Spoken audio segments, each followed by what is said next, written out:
This is a Power 98.7 podcast. Now we're talking. Subscribe to Power 98.7 podcasts in iTunes or wherever you get your podcasts. There's more on power987.co.za.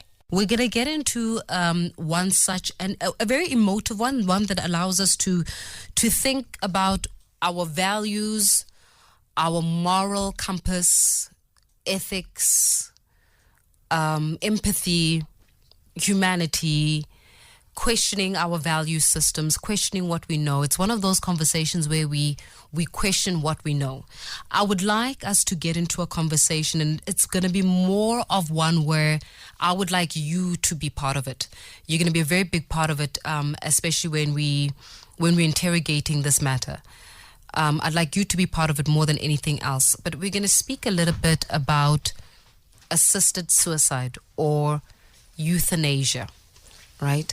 So euthanasia is the practice of ending the life of a patient to limit the patient's suffering. Okay, it is a practice of ending the life of a patient to limit the patient's suffering.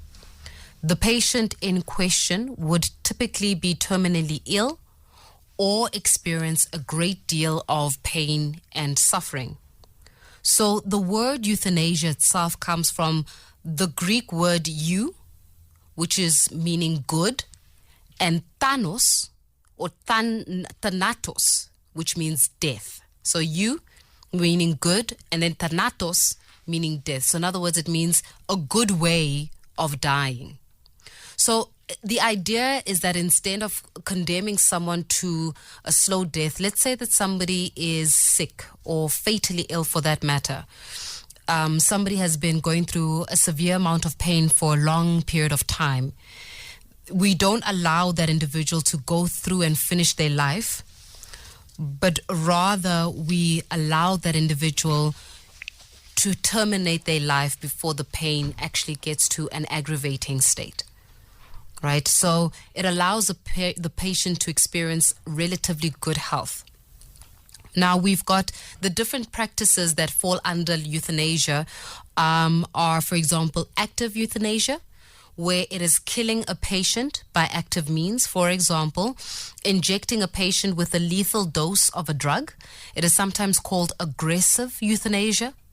There's something called passive euthanasia, where it's actually letting a patient die by withholding artificial life support, such as a ventilator or even a feeding tube. And some people actually looking at it as, so there's a whole lot of ethics around, or ethics that are involved around that. But you basically withdraw the feeding tube, or you cut off the life support. Then there's voluntary euthanasia, which is basically with the consent of the patient. So the patient will go through it. Then there's involuntary euthanasia, where it is without the consent of the patient. For example, if the patient is unconscious and his or her wishes are actually unknown, and then you can actually go through that. There's self-administered euthanasia, where the patient administers the means of death. So the person will take the drug that allows them to end their life. There's other administered euthanasia, where a person other than the patient administered the death. So in other words, if I were terminally ill and I was in a great deal of pain, I would ask Owen, will you be the one that gives me the pill or the injection to take my life? And then it's also done by the assistance of somebody, a physician or the like, right? The question that I have for you, and I'm going to also go into actually a court case that has been postponed in South Africa around the legalization of euthanasia. It's not the first time it goes on board with that one, but a legal challenge has been mounted against the total criminal prohibition of euthanasia in South Africa. So the parties basically who challenge the constitutionality of the current war law, being Walter and SAHRC, both suffer from terminal illnesses. So they instituted court action in the Johannesburg High Court in August 2017, seeking to legalize physician-assisted suicide and active voluntary euthanasia of physicians. So it is both euthanasias basically are prohibited under the current South African law and are treated either as murder, where it's unjustified intentional killing, or culpable homicide, where it's unjustified negligent killing. Right? So the question that I have for you is this one.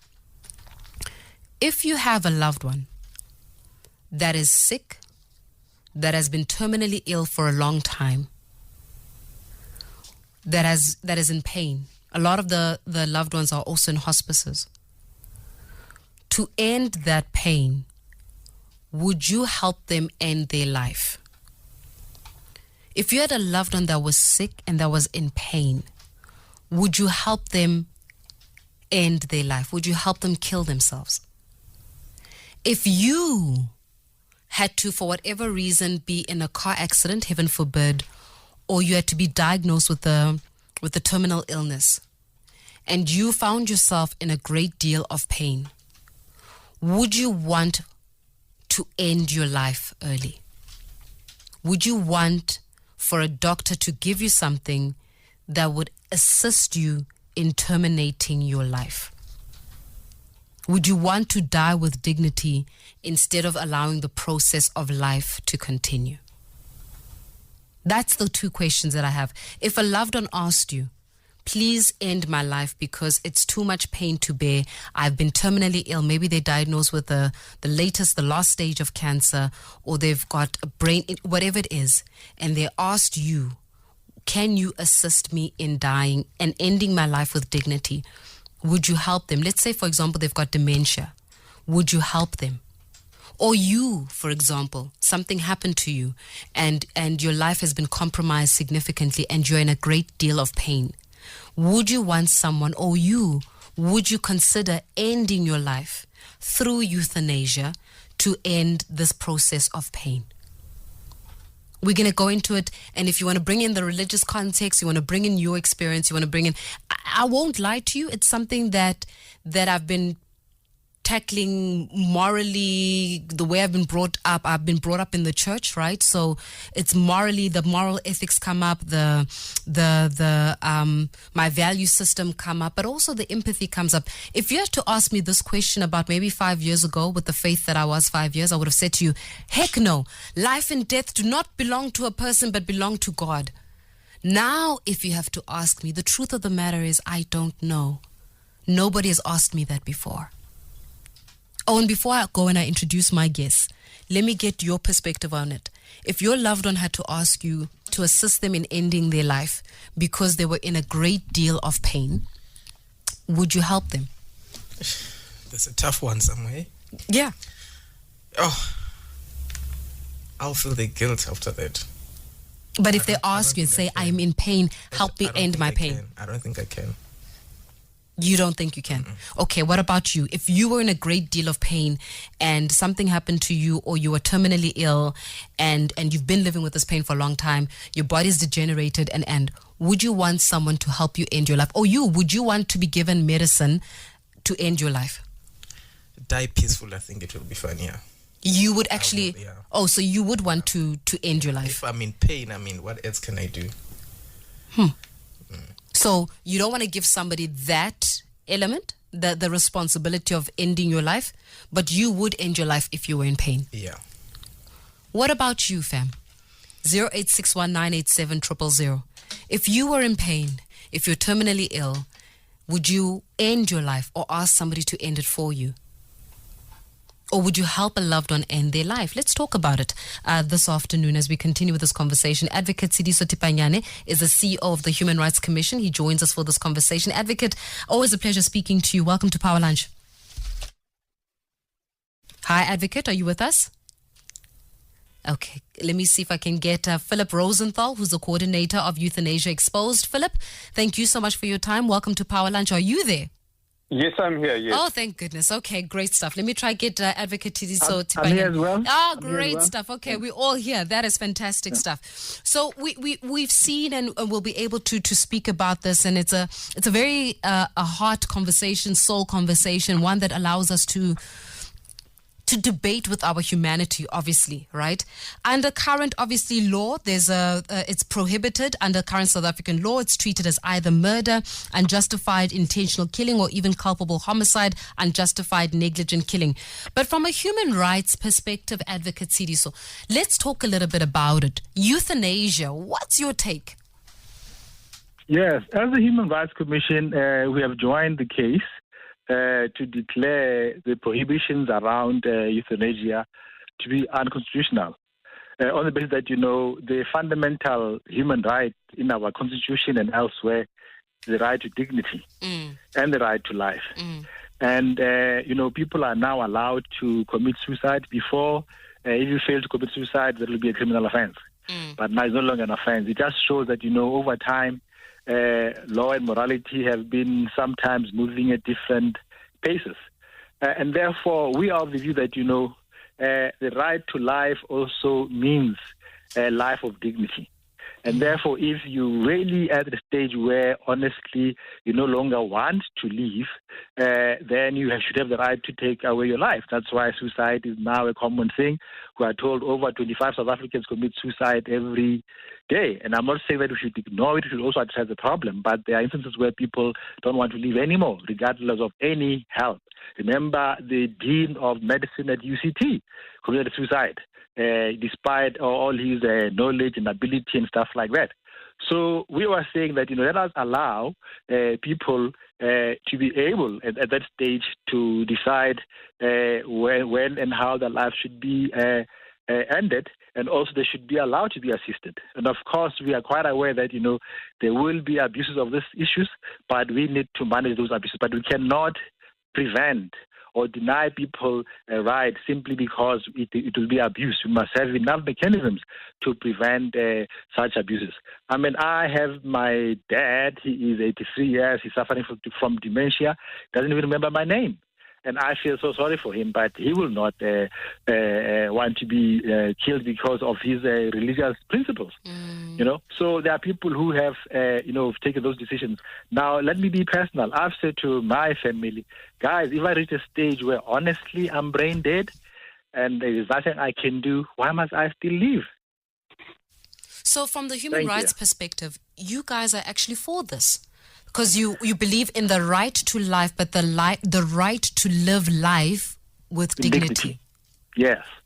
That is interesting. That's why we've joined the court case. It's a pity that it's taking this long. And for me, honestly, we should not even be going to court. Why can't Parliament just pass a law to allow this activity? I mean, this opportunity. It's happening in other countries like Switzerland. Now here's the problem. If I'm very wealthy, I can just fly to Switzerland and get assisted. So basically, we're discriminating already against those who have the means and those who don't have the means. It's the same thing with abortion. Remember that in our country, people are not allowed to have abortion, but those who are wealthy could fly elsewhere and have abortion committed. Sure. Philip, from the Euthanasia Exposed perspective, what's your take? Okay, well, I think, firstly, look, there's a whole lot of things that have been said which need to be answered because they're highly misleading, but I will first like to state the case from the sanctity of life perspective, which is that we have a boundary where human lives are valuable. They're different to the value of an animal's life, for example, and that is why killing a human being is punished as murder, and we don't have exceptions to that just because somebody has a mental health problem or they have a disability, which can be very easily influenced by other people's perspectives and their relatives and such, like all types of factors that fluctuate, which are inflexible. And so each of these arguments that have been raised, we can answer them one by one, but I wanted to first clarify that that broad issue. The second issue is that, which I think is misleading, is that some extreme cases have been cited, and the proposal then is that if one accepts these extreme cases, then it should be legal. The reality is that is how the law has started in all the countries where it's been legalized with extreme cases, and the boundary has been pushed step by step and continues to be pushed step by step to expand from extreme cases to normalizing euthanasia, and one's got, even in places like Belgium now, we've got maybe about around 1 in 20 people are dying from euthanasia, and it's still increasing. Yeah. So in the case, for example, of Belgium, Philip, would you say that the euthanasia is administered even though there is no terminally or terminal illness, or even though there is no pain associated with the individual? It's just a person that wants to take their lives, and if it is, isn't that just then suicide? Well, it is just suicide, yes, and it's a subjective boundary, and it's a boundary that is impossible to regulate because the witness is dead, and usually the people who are doing the regulation are the same people who are doing the killing, and they become numb to their consciences on this issue. Secondly, I would just disagree very strongly with what Advocate Thipanyane said, that this is something in the Constitution. There was nothing of the sort was entertained in 1992 to 94 when the Constitution was written. If it had been, that would have been something that would have been legalized long ago. I think anybody would be shocked from that time to hear that interpretation of the Constitution. I think this is trying to put spin on some language. They're trying to market the word suicide as dignity, which in my view, it's not dignified at all.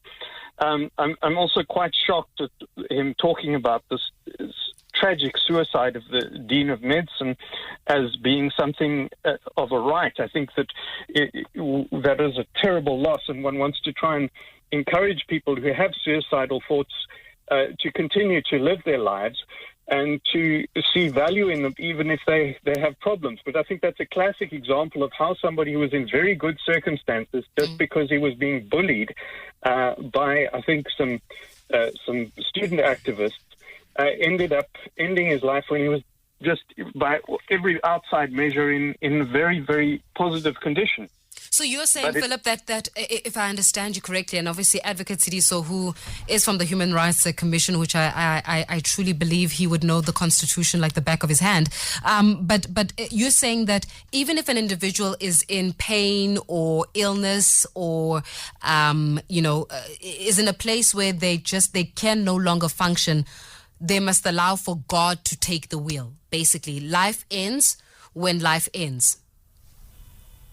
Yes, we don't. As soon as you start to allow a human being to kill another human being, apart from a process of where they've been found guilty of a capital offense, where do you stop? And this is what happened in the 1930s in Germany, where they ended up legalizing euthanasia, and ended up with 250,000 Germans who were killed by medical professionals before the political killing started. And we know how unhappily that all ended. But the question is, where do you draw the line? And these countries that have started to legalize euthanasia are not drawing the line anywhere. They are just pushing the boundaries step by step. It's not a direction that we want to go in or open that door at all. This question about why can't Parliament pass the law, the answer is that this matter does not have any support in Parliament. It does not have support from the public in general. There's been foreign opinion polls in South Africa have confirmed that South Africans do not want euthanasia, and particularly the people the few people who are supporting it tend to be among the elite, but the broad masses are not interested in euthanasia at all. Right. Well, I'd like us, Philip, to actually just take a breath for me. I want to take a few calls on this, and we're going to continue with it as well, Advocate Sidiso Thipanyane as well as Philip Rosenthal. But let us take it to you. If you were in pain, if you had been diagnosed with a terminal illness and you could no longer function, would you want to be given the right or the ability to end your life? Or would you want for someone in your family to be given the ability to end your life? So as for Philip, he's saying that the masses say in South Africa that they don't want euthanasia. What do you say? Would you want to end your life if your life was in pain? Or would you want somebody to assist you? How about if your loved one was in pain? Would you want your loved one's life to actually end and you would assist in that? Or someone or a doctor would assist in ending the pain of your loved one? 0861 987 000. Let's talk a little bit about it as we go to the news. Let me go to Jabulani. Hi, Makosonke. Yes, Faith. I just want to say that, firstly, we don't have the power to create life. I think we should refrain from trying to play God by taking people's lives. And as someone who was suffering from suicidal thoughts and tried to commit suicide 3 times, I can tell you right now, I didn't want to kill myself. I was just not in a good space, and if I had the know-how that I have right now, I wouldn't have even thought of trying to kill myself. So I think, and we just need to move away from that. Lastly, we don't know what's happening with a person's spirit when they die. I mean, right now we have areas where there's accident, and they would tell you that area keeps on having accidents. So we don't know that because of those people died in the accident, then there are now a challenge of them, their spirit moving around. So yeah, I'm not for that. Thank you. Thank you very much. Let me go. I'm going to take more calls from you. I know many of you wanting to engage with us on the subject matter. Moses in Bramley, I see you. Tumin Midrand, I see you. I see all of you. I'm going to take more of your calls as we really interrogate the subject matter. If you were in pain, would you want somebody to help you take your life, or would you want to be given the right to end your life? If you were terminally diagnosed, would you want to end your life? Adv Thipanyane from the Human Rights Commission, Philip Rosenthal from the Euthanasia Expose organization join us for this conversation. More importantly, it's all about you. Let's talk. It's 2:30 now. Let's get your latest in Power News. Urgent, topical, timely. Power 98.7. Getting you talking about what matters. Indeed, it's 24 minutes to go before the top of the hour. We're having such an emotional, but one that is a very necessary conversation around euthanasia, or otherwise known as assisted suicide.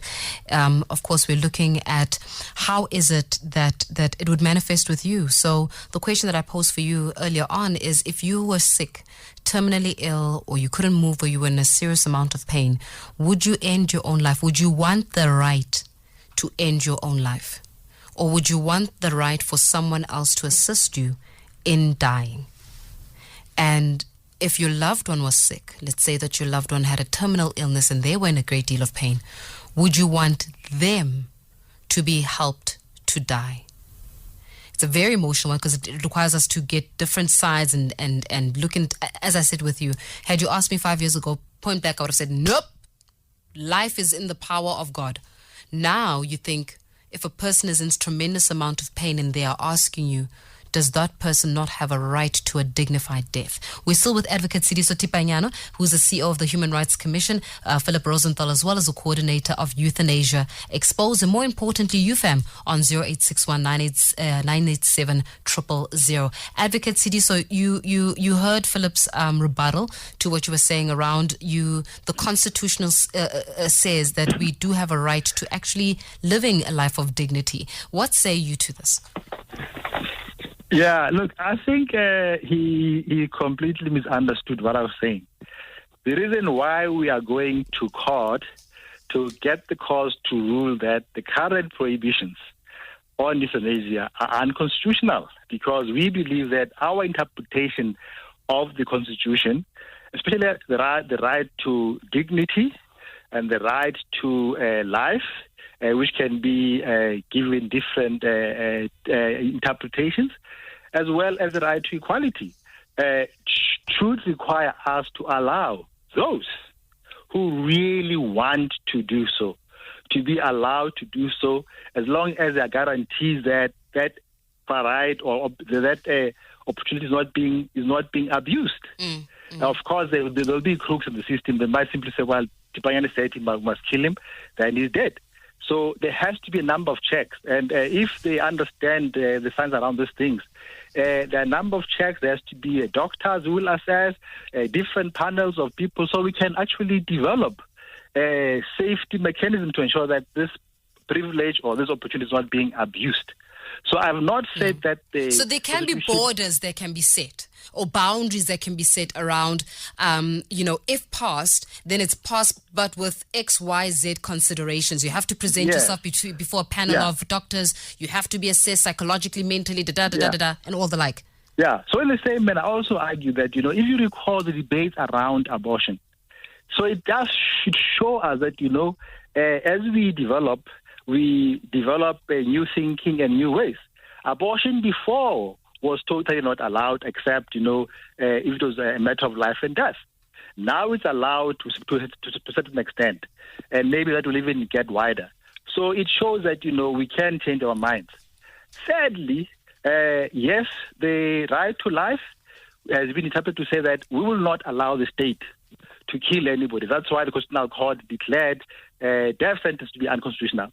At the same time, the police are also allowed under Section 49 of Criminal Procedure to take life in defense of other people.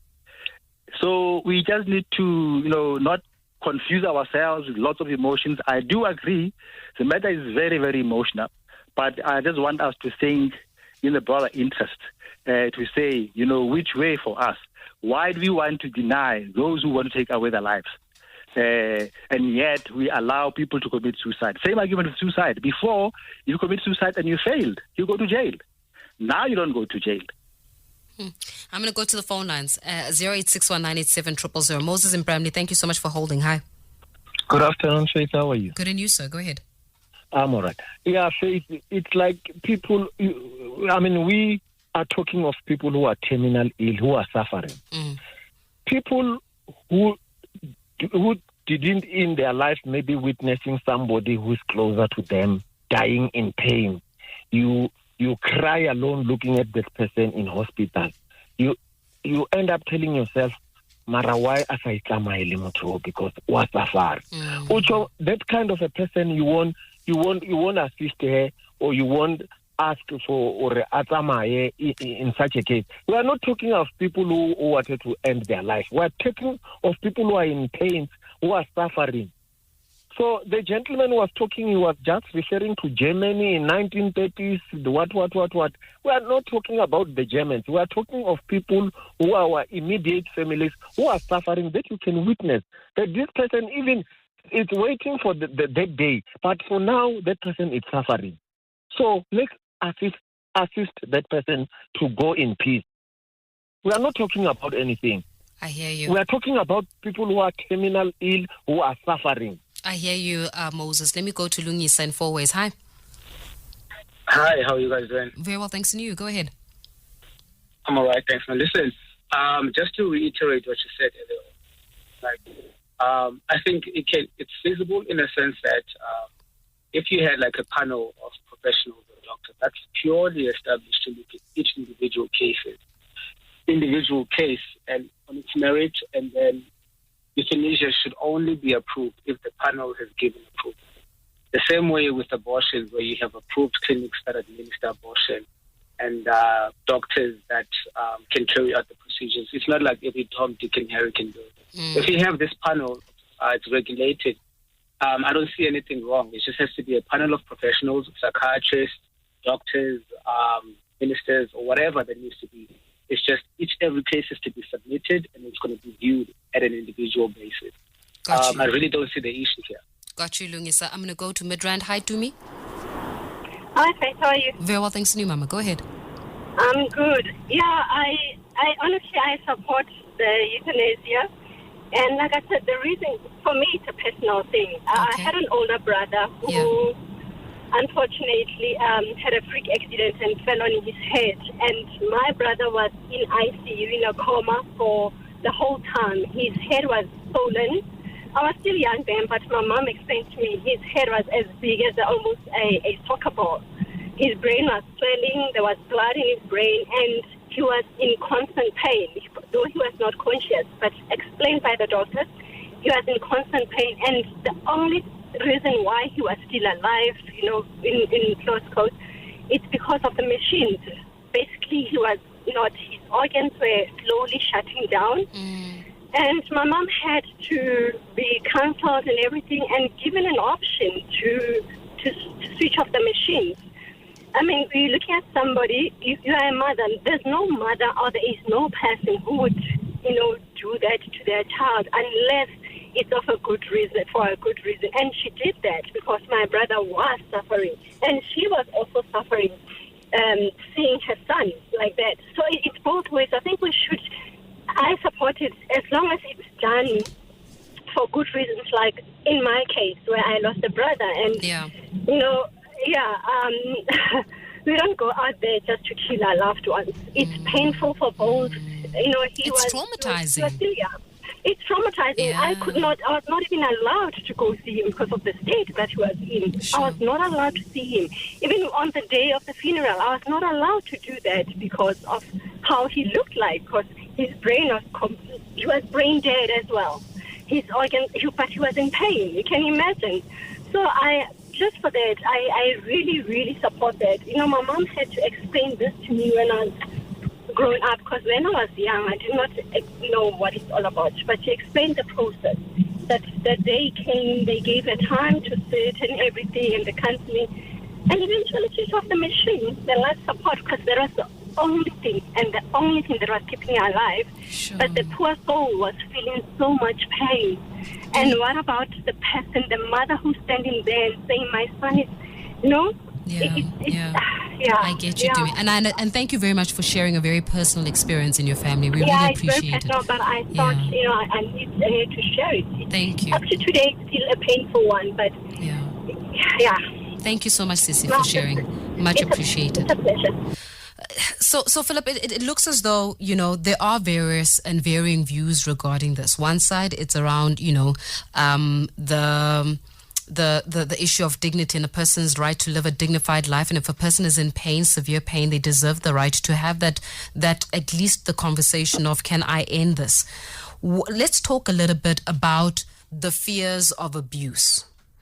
Because you guys are coming in from saying that actually this thing could be abused to a certain point where it's no longer about assisted suicide for those that are terminally ill and in pain, but this could be something else. What is the something else that you guys are saying we cannot allow this to happen? Well, I think I will answer that question, but I would just rebut the previous caller that was talking about switching off life support, which we don't oppose. So if there's extraordinary measures which are being taken, we're not opposing that. That's not euthanasia. That's just switching off a life support. Which is allowed, by the way, in the South African context. You're allowed. Yes, it's already allowed. Yes. So, but in terms of the abuses, we can give an example. For example, that recently happened in the Netherlands, where an old lady who had dementia was given a cup of coffee without her proper consent, and she resisted, and she was then held down and administered this lethal medication, and she was killed, actually with physical resistance. And on the inquiry into this matter, the doctor was not convicted of murder. So that is an example of something which is already going horribly wrong. Other examples are simply that people who are suicidal for one reason or another, and we've had a caller say that he was once in that position, are then encouraged to carry on in that direction. And really, there isn't a boundary between people who are terminally ill or in extreme pain and just people who are psychologically disturbed temporarily because they lost their job or they're in debt or they lost their girlfriend or whatever the problem is. But isn't that the purpose of legal parameters, Philip? And you'd be able to assist me with this one as well. But isn't that the whole premise of legal parameters, to say this, if we pass this, it can be done under these conditions? The problem is that none of these people have ever been able to make clear what their parameters are. It is just something that is like an elastic band that they keep changing. And even when they do come up with parameters of things like saying, okay, this person can be for 6 months terminally ill, you statistically, a doctor cannot predict that precisely. Some people who are given 6 months to live are still alive 5 years later. Some people die 1 month later. So all that the doctor can give is the average of what would be done. So you can't make it a hard legal boundary. And I would challenge Advocate Thipanyane to send me an email or put it in writing on his website or however what exactly he is proposing, and I will rebut that as to why it cannot be controlled. This is a myth. Even the euthanasia lobby themselves, we've got Sean Davidson, the leader of the Dignity SA, was convicted of 3 counts of murder. He's not able to abide by the law. He's not a doctor. How are we to now trust the euthanasia advocates to actually abide by the law if they then make this flexible? It's just going to be even more difficult to convict things. The police are only convicting a fraction of murders at the moment. This is going to be much more difficult if now you can legally kill somebody. How do you know whether there was coercion? The person is dead. The witness is gone. So it's just it's an invitation for relatives who don't want to pay for the support of their loved ones, or people who would like to inherit money, to abuse people, to coerce other people into suicide. Nobody takes objectively that sort of decision. They take it in relation to what other people are saying about them and what other people who are close to them encourage them to do. I'm going to leave it there. Mushez, what do you have to say? Thanks you so much for the opportunity. I actually, when one looks at it, the guy the guy was just talking Philip, right now. Philip, yes, yeah. He's talking to a situation where somebody has been forced. Now, therefore, that one we're not talking about it. It's not terminal ill. There's somebody who actually exercised his power against someone else. Then, therefore, that's a different case altogether. And the case has got to be instituted and such things. If a person is terminally ill, hence it says you're supposed to be terminal. Terminal ill, it has got a condition. Therefore, it means we already have got a qualification. What perhaps we need to do is to improve on how do we administer it going forward. Because can you imagine a person who is on a life-supporting machine? What is left is there? Yeah, Mushezi, it's a very difficult conversation. That's what I'm saying. That is one that requires us to look within ourselves and be able to ask ourselves a very difficult question. If somebody needed my assistance in ending their life, would I assist them if they are in pain? If I was in pain, would I want someone to assist me? So thank you very much to Adv Thipanyane for adding his voice to this one, as well as obviously to Philip as well, Rosenthal, who is a coordinator of Euthanasia, Exposing to You Fam, for being able to engage us in such a difficult conversation. You've been listening to a Power 98.7 podcast. For more podcasts, visit power987.co.za or subscribe wherever you get your podcasts.